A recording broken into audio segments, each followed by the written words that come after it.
New York, Max Scherzer has given up the ball and walked from the pitcher's mound to the dugout 445 times in his career.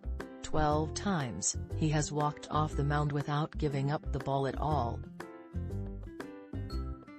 He has ambled off the field to standing ovations after no-hitters and 20 strikeout showings. He has been cheered politely after so many 10-strikeout games that he made them seem routine.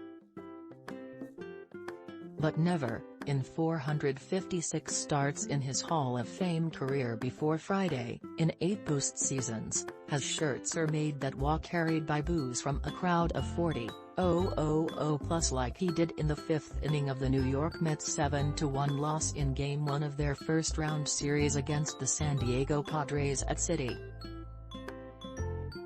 Because never, in 26 postseason outings and countless crucial regular season efforts, has a team rendered Scherzer as unintimidating as the Padres did, with 4 homers and 7 earned runs in 4 2/3 innings against him.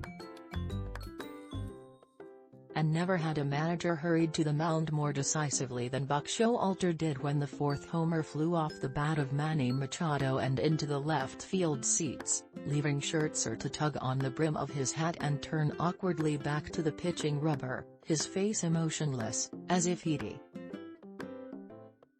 Baseball can take you to the highest of highs and the lowest of lows. And this is one of the lowest of lows. If Scherzer was stunned, Showalter was careful to dispute the idea that anyone should be surprised. That's your word, stunning. It's not, said Showalter, who is dutiful and dogged in deflecting the harshest attention from his players. We know how hard it is to do what Max does.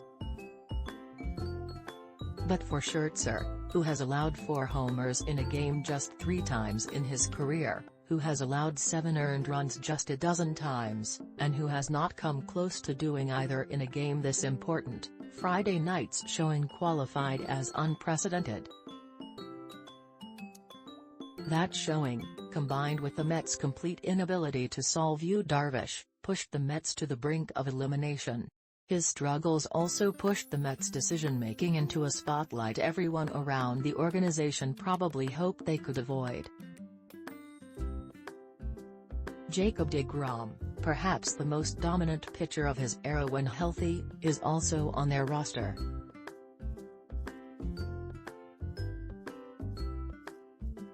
Instead of pitching him in Game 1 of this series, on full rest, his schedule set with plenty of notice, they opted to hold deGrom in what appears in hindsight like an unnecessary limbo.